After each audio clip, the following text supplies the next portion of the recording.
السلام علیکم ورحمۃ اللہ وبرکاتہ۔ ان الحمد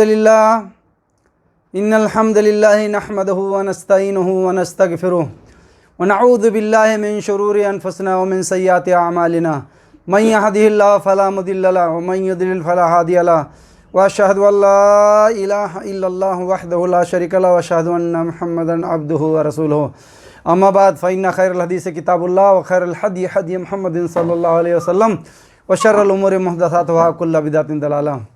محترم سامعین اکرام، حاضرین مجلس، اللہ تعالی ہم سب کو یہاں جمع ہونے قبول فرمائے اور ہمارے گناہوں کو معاف کر کے جنت الفردوس میں اعلیٰ مقام دے۔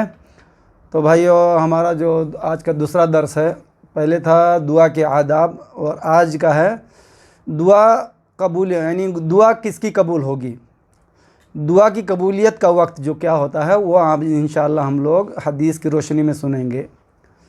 یعنی جس وقت میں دعا قبول ہوتی ہے گارنٹی سے، وہ اس وقت کی معلومات ہم لوگ انشاءاللہ حدیث کی روشنی میں سنیں گے۔ تو انشاءاللہ ہم لوگ دھیان سے سنیں گے تاکہ ہمارے ذہن میں بیٹھ جائے، وہ وقت ہمیں یاد رہے۔ جب وہ وقت کو پائیں تو ہم لوگ اپنی پریشانیاں اللہ کے سامنے پیش کریں اس وقت میں، یعنی کہ فلاں وقت میں دعا کی قبول۔ دعا تو 24 گھنٹے میں کبھی بھی مانگ سکتے ہو، لیکن کچھ خاص وقت ہے تو اس خاص وقت کی آج بیان ہوگی انشاءاللہ، اور ہو سکتا تھوڑا اور دوسرے کوالٹی کا بیان کروں۔ تو پہلی حدیث یہ ہے کہ عن ابی ہریرہ رضی اللہ عنہ ان رسول اللہ صلی اللہ علیہ وسلم قال اقرب ما یکون العبد من ربہ وہو ساجد فاکثر الدعاء۔ یہ حدیث مسلم کی ہے 1083 میں۔ اس میں آپ صلی اللہ علیہ وسلم نے فرمایا کہ بندہ سب سے زیادہ قریب اللہ کے ہوتا ہے سجدے میں، یعنی سب سے زیادہ قریب بندہ اللہ کے ہوتا ہے سجدے میں۔ تو تم کثرت سے دعا کیا کرو سجدے کی حالت میں۔ تو ہمیں چاہیے کہ سجدے کی حالت میں زیادہ سے زیادہ ہم لوگ دعا مانگا کریں۔ یعنی آپ صلی اللہ علیہ وسلم بہت دیر تک دعائیں مانگا کرتے تھے۔ ہم اپنی جو بھی پریشانی ہو دعا کے ذریعے سجدے کی حالت میں دعا مانگیں، اللہ سے اپنی پریشانی کا حل بیان کریں۔ آئیے دوسری حدیث سنیں گے انشاءاللہ، مسلم کی 1074 میں آپ صلی اللہ علیہ وسلم نے فرمایا رکوع میں تم رب عز و جل کی عظمت بیان کرو، رکوع میں تم بیان کرو عظمت، اور سجدے میں کے دوران زیادہ سے زیادہ دعا کیا کرو، کیونکہ عین ممکن ہے کہ دعا کی قبولیت ہو جائے۔ یعنی سجدے میں اللہ تعالیٰ سے زیادہ دعا مانگو۔ یہ دوسری حدیث میں ہے مسلم کی 1074 میں کہ عین ممکن ہے کہ تمہاری دعا قبول ہو جائے سجدے کی حالت میں۔ تو ہم لوگ سجدے میں سب سے زیادہ دعا مانگا کریں، اور سجدہ لمبا کرنے سے بہت زیادہ فائدہ ہے۔ دوسری حدیث سنیں گے انشاءاللہ ہم لوگ، ابو داؤد کی 521 میں ہے لا يرد دعا بین الاذانین والاقامہ۔ یعنی اذان جو ہو جاتی ہے اور اقامت، نماز کھڑی ہونے کے درمیان کی، یہ دعا کی گارنٹی ہے۔ بندہ اگر حلال کمائی سے اپنی پرورش پا رہا ہے اور اخلاص سے دعا مانگ رہا ہے تو وہ دعا گارنٹیڈ قبول ہوگی۔ اب وہ کیسے قبول ہوگی؟ فوراً بھی ہو سکتی ہے، آنے والی مصیبت بھی ہٹ سکتی ہے، اور قیامت کے دن بھی قبول ہو سکتی ہے۔ لیکن کب؟ اذان ہونے کے بعد اور نماز کھڑی ہونے کے بیچ میں دعا مانگیں۔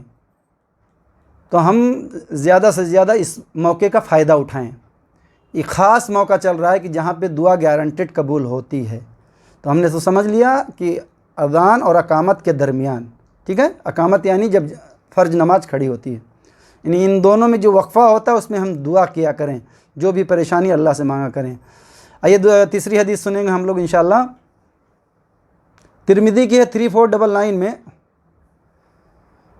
آپ صلی اللہ علیہ وسلم سے پوچھا گیا کہ اے اللہ کے رسول کون سی دعا زیادہ سنی جاتی ہے؟ یعنی آپ صلی اللہ علیہ وسلم سے پوچھا گیا کہ کون سی دعا زیادہ سنی جاتی ہے؟ تو آپ صلی اللہ علیہ وسلم نے فرمایا آدھی رات کے آخری، یعنی آدھی رات میں آخری وقت کی دعا، اور فرض نماز کے آخر میں۔ اس حدیث میں جو ہمیں کیا معلوم پڑ رہا ہے کہ ایک تو رات کا آخری حصہ یعنی فجر سے پہلے، اور ایک فرض نماز کے بعد، یعنی فرض نماز پڑھ کے ہم دعا مانگ سکتے ہیں۔ لیکن جس طرح کچھ فرقہ جو ہے فرض نماز کے بعد فوراً پوری پبلک ہاتھ اٹھا لیتی ہے، وہ مقصود یہاں نہیں ہے۔ آپ صلی اللہ علیہ وسلم سے پورے دنیا میں کہیں کوئی حدیث سے ثابت نہیں ہے کہ فرض نماز کے بعد امام ہاتھ اٹھائے اور مقتدی بھی ہاتھ اٹھائیں۔ پورے دنیا میں کسی کتاب میں یہ دلیل ہے نہیں کہ آپ صلی اللہ علیہ وسلم کا عمل رہا ہو کہ فرض نماز کے بعد آپ ہاتھ اٹھائے ہوں اور پورے مقتدی بھی ہاتھ اٹھا کے دعا مانگی جائے۔ انفرادی طور پہ آپ فرض نماز کے بعد اذکار ہے، اذکار مکمل تقریباً دعا ہے، اس کے بعد آپ انفرادی طور پر ہاتھ اٹھا کے دعا مانگ لیں، بغیر ہاتھ اٹھا کے دعا مانگ لیں تو یہ قبولیت کی وقت ہے کب؟ فرض نماز کے بعد قبول ہونے کی گارنٹی رہتی ہے۔ اور آخری رات میں آخری حصہ فجر سے پہلے، اور اس کی ایک خاص حدیث ہے ان ابی ہریرہ رضی اللہ عنہ ان رسول اللہ صلی اللہ علیہ وسلم قال ينزل ربنا تبارک و تعالی كل لیلۃ الى السماء الدنیا حين يبقى ثلث الليل الاخر یقول من یدعونی فاستجیب له من یسألنی فأعطی ومن یسألنی فأعطی من یستغفرنی فأغفر له، او کما قال علیہ الصلوۃ والسلام۔ یہ بخاری مسلم کی بہت پیاری حدیث ہے۔ اس میں آپ صلی اللہ علیہ وسلم نے فرمایا کہ اللہ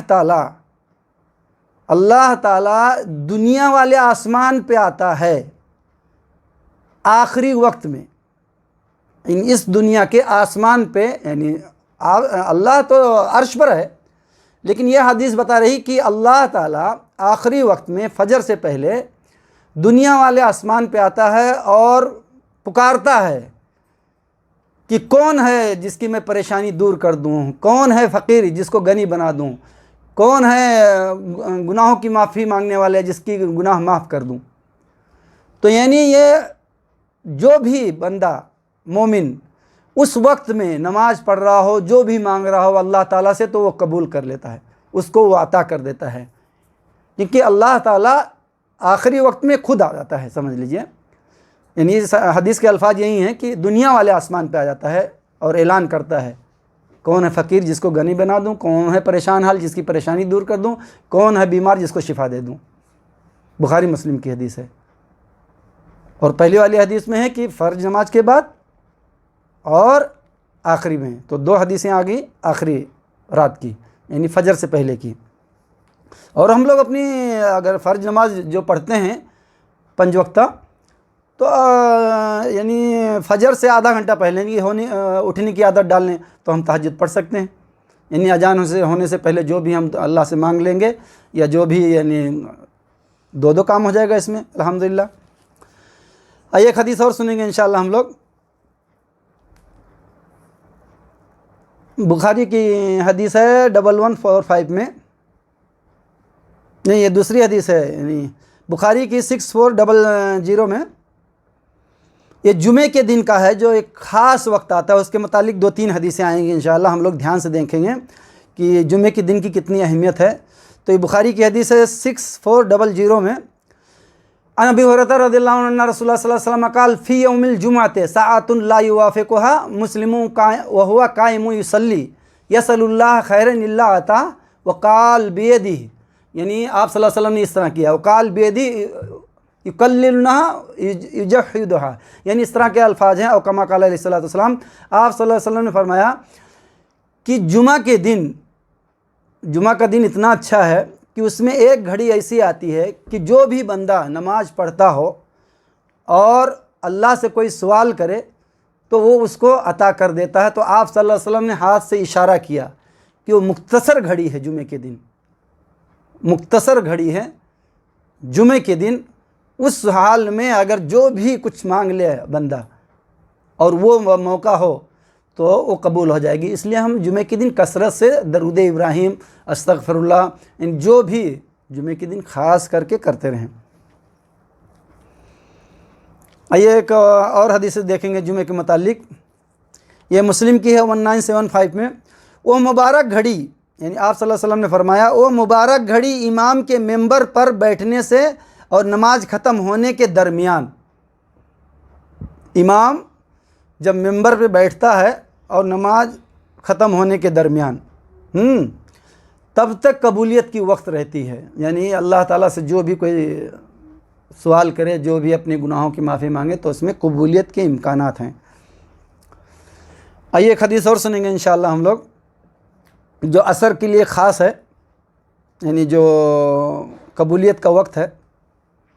ابو داؤد کی ہے 1048 میں، رسول اللہ صلی اللہ علیہ وسلم نے فرمایا جمعہ کا دن 12 ساعت یعنی 12 گھڑی کا ہے، ٹھیک ہے، کتنے؟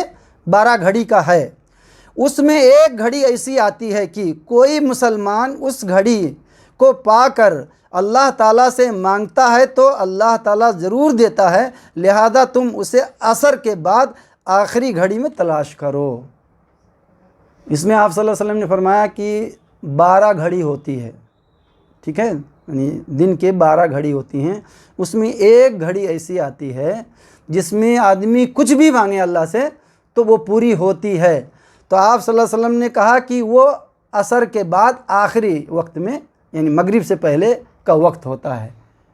تو یہ 3 حدیثیں آ گئی، ایک جمعے کا ہے مطلب نماز کے وقت جو بھی مانگا جائے، ایک خطبے کا وہ ہے، اور ایک یہ ہے عصر کے بعد اور مغرب سے پہلے کا ہے۔ تو جمعے کے دن کا ہمیں اہتمام ہونا چاہیے کہ اللہ تعالیٰ سے اپنی گناہوں کی معافی مانگتے رہیں، استغفر اللہ زیادہ سے زیادہ پڑھتے رہیں، اور اپنی پریشانیوں کا حل، یعنی بری چیزیں نہ مانگیں، دنیا آخرت کی بھلائی مانگیں۔ اللہم ربنا آتنا فی الدنیا حسنۃ وفی الآخرۃ حسنۃ وقنا عذاب النار، اور بھی جو دعائیں ہیں کثرت سے درود پڑھیں، یہ سب جامع کلمات ہیں، جو کلام ایک ہے لیکن فائدے بے شمار ہیں۔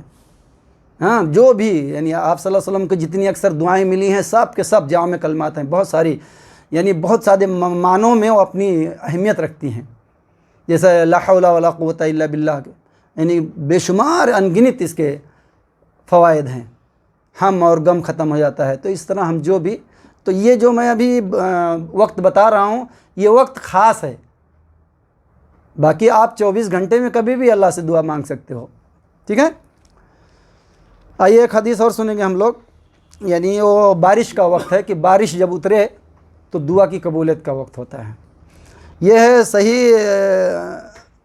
صحیح الصغیر میں ہے، 3078 میں ہے۔ رسول اللہ صلی اللہ علیہ وسلم کا ارشاد ہے دعائیں رد نہیں ہوتی، یعنی آپ صلی اللہ علیہ وسلم نے ارشاد فرمایا اس وقت میں دعائیں رد نہیں ہوتی ہے جاتی ہیں، اذان کے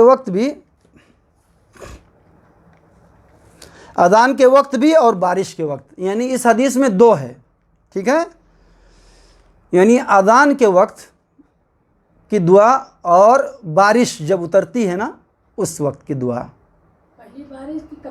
کبھی بھی بارش ہو تو اس میں دعا جو ہے مانگو گے۔ تو جب سے مجھے یہ اہمیت پتہ چلا ہے، جب بھی بارش ہونے لگتی ہے تو میں کھڑا ہو جاتا ہوں، کچھ پانی کی چھینٹیں پڑتے ہیں اور اللہ سے اپنی پریشانی مانگتا ہوں۔ تو میں نے تجربہ کیا ہے الحمدللہ کئی ساری دعائیں قبول ہوئی ہیں میری، اور جو نہ قبول ہوئی ہے اس پہ بھی میرا ایمان ہے کہ ہو سکتا ہے آنے والی مصیبت ختم ہو گئی ہو سکتا ہے مجھے آخرت میں اس کا بدلہ مل جائے، لیکن میں نے دنیا میں پا لیا ہے بارش کے وقت جو دعا میں مانگا ہوں۔ اور آدمی کرے گا کب؟ جب اس کی اہمیت پتہ ہوگی تب کرے گا نا۔ بھئی ایک آدمی کو پتہ ہے کہ ہیرے کی ویلیو کیا ہے تو 1 کلو ہیرا مل جائے تو چھپا کے رکھے گا، لیکن ایک جنگلی آدمی کو ہیرا مل جائے تو اس کی کوئی اہمیت نہیں، کھیل کود کے اس کے لڑکے پھینک دیں گے کچرے میں۔ تو ایسے ہی ہے، جب ہمیں اہمیت پتہ چل جاتی ہے دین اسلام کا، دعاؤں کا، نماز کا، روزے کا، حج کا، اہمیت جس کی پتہ چل جائے، بھئی اب جس کو سونے کا علم نہ ہو تو کہے گا کہ یہ کوئی ایسی چیز ہے، اٹھایا اور پھینک دیا، لیکن جس کو پتہ ہے کہ یہ سونا ہے تو پھر اس کی ویلیو بڑھ جاتی ہے نا، اس کے دل میں اہمیت یعنی محبت پیدا ہو جاتی ہے آٹومیٹک۔ تو ایسی ہے کہ جس دعا کی اہمیت ہمیں پتہ چل جائے اور دل میں اگر اخلاص ہو، دل میں اگر اخلاص ہو تو آدمی وہ وقت نہیں چھوڑتا ہے۔ اگر اس میں مومن پن ہے، بنی آدم میں مومن پن ہے تو وہ نہیں چھوڑتا ہے دعا کو، وہ دعا برابر اپنا مانگتا ہے۔ تو جب سے مجھے پتہ چلا ہے کہ اذان کے درمیان اور اقامت کے درمیان کی دعا قبول ہوتی ہے، جب بھی میں موقع پاتا ہوں الحمدللہ مانگتا ہوں۔ مجھے پتہ چلا کہ بارش اترتے وقت جو دعا مانگو تو اللہ تعالیٰ وہ پوری کرتا ہے، تو جیسی بارش ہوتی ہے تو وہ یاد آ جاتا ہے، تو الحمدللہ دعا مانگتا ہوں۔ تو اس موقع کو ہم لوگ نہ گنوایا کریں۔ آئیے ایک حدیث اور سنیں گے ہم لوگ انشاءاللہ، یہ ابن ماجہ کی ہے 1753 میں۔ رسول اللہ صلی اللہ علیہ وسلم نے فرمایا روزے دار کی دعا افطار کے وقت رد نہیں کی جاتی ہے۔ یہ بھی ایک خاص وقت ہے، یعنی روزہ کھولنے سے پہلے ہم لوگ یعنی اس کے سامنے بیٹھیں، یہ تو یعنی ہم لوگ کی کھانے کی اتنی چاہت ہو گئی ہے کہ ابھی دہی نہیں آئی، ابھی مٹھائی نہیں آیا، ابھی کھجور نہیں آیا۔ ارے اللہ کے بندے، جو سامنے ہے اس کو اللہ کا شکر ادا کرو۔ عورتیں بنا بنا کے تھکتی ہیں، ہمیں یہ پتہ بس جلیبی نہیں آئی، سموسہ تیار نہیں ہوا۔ عورتوں کو چاہیے کہ کم سے کم 15-20 منٹ پہلے جو تیار ہو نہ چولہا بجھا دے۔ اتنا قیمتی وقت ہوتا ہے، اتنا قیمتی وقت ہوتا ہے کہ اس وقت کی دعا قبول ہوتی ہے، لیکن ہمیں آدھا اتر گیا ہے اور آدھا بھی چڑھا ہوا ہے۔ یہ طریقہ ہم لوگ چھوڑ دیں پہلی بات، اور کم سے کم 15 منٹ پہلے اپنے چولہے کو بند کر دیا کریں۔ ہوا کچھ نہیں ہوا، نہیں ہوا۔ اور مردوں کو بھی چاہیے کہ وہ صبر کریں، وہ بھی روزہ رکھی تھی، میں بھی روزہ رکھا تھا، جو تیار ہوا نہیں ہوا کھائیں، اس کے بعد میں تراویح پڑھیں، پھر کھائیں، رات بھر کھائیں۔ یہ نہیں پکا، وہ نہیں پکا، 75 قسم کا اس طرح کھاتے پیتے ہیں کہ جیسا 20 سال کے بھوکے پیاسے ہوں۔ کوئی اہتمام نہیں رہتا کہ کیا دعا مانگنا ہے، کیا کرنا ہے، یعنی بھوک کے آگے دعا پڑھنا بھی بھول جاتے ہیں ہم لوگ۔ تو کب ہمیں اس کی اہمیت پتہ چلے گی؟ جب ہم دعا کی اہمیت کو سمجھیں گے کہ یہ قیمتی وقت ہے۔ تو اس لیے عورتوں سے یہ ہے کہ اپنے چولہے بند کر دیں، اور مردوں سے یہ گزارش ہے کہ جو بنا ہو الحمدللہ کہہ کے 2 کھجور سے افطار کریں، یا جو بھی ہو تھوڑا بہت کھا کے۔ اور اتنا تو نہیں ہے، اکثر تیار تو ہو جاتا ہے الحمدللہ، جوہر سے تیاری ہونے لگتی ہے۔ تو ہم کوشش کریں گے کہ انشاءاللہ یعنی مغرب کے اذان ہونے، یعنی رمضان آنے والا الحمدللہ، یعنی 15-20 دن میں، تو ہم لوگ یہ اہتمام کریں کہ 15-20 منٹ پہلے اپنے چولہے کو بند کر دیں گے۔ جو ہوا نہیں ہوا اس کو ہم افطاری کے بعد میں بنائیں گے انشاءاللہ۔ اور دعاؤں کا اہتمام کریں اور اللہ سے مانگیں اور انتظار کریں سامنے سے۔ اور وہ ہوتا ہے کہ ایک یعنی سامنے کھانا ہے، لیکن اللہ کے ڈر سے ہم نہیں کھا رہے ہیں، کوئی ہمیں مجبور کر کے نہیں رکھا ہے۔ تو یہ عادہ اللہ تعالیٰ کو بہت پسند رہتا ہے کہ افطاری سامنے رکھی ہو اور ہم کھا نہیں رہے ہیں۔ کس کے ڈر سے نہیں کھا رہے ہیں؟ اللہ کے ڈر سے نہیں کھا رہے ہیں۔ جو بندوں سے ڈر سے نہیں کھا رہا ہے وہ تو خیر اس کا دنیا ہی کا معاملہ ہے، بس آخرت میں کچھ نہیں ہے اس کا۔ کچھ لوگ تو دکھاوے کا بھی روزہ رکھتے ہیں نا، کہ اگر میں کھاؤں گا پیوں گا تو لوگ کیا کہیں گے، اس طرح کے بھی لوگ ہیں۔ تو یہ رمضان کے متعلق تھا۔ آئیے 1-2 حدیث اور سن لیں گے انشاءاللہ، اس کے بعد پروگرام ختم کروں گا۔ یہ عنوان اب دوسرا آ گیا، اور اس کو انشاءاللہ ہم الگ سے پارٹ وائز کر دوں گا۔ اس عنوان میں اب یہ ہے کہ پہلے ہم تو سنیں کہ کون سے وقت میں دعا قبول ہوگی، ہم نے سن لیا اور الحمدللہ اس میں ہم انشاءاللہ عمل کریں گے۔ اب 2-3 حدیث جو ہم سنیں گے انشاءاللہ، جن لوگوں کی دعا خاص طور پر قبول کی جاتی ہے، یعنی خاص طور پہ ان کی دعا قبول کی جاتی ہے، وہ ایسے لوگ ہیں۔ تو ہم نے حدیث کی روشنی میں انشاءاللہ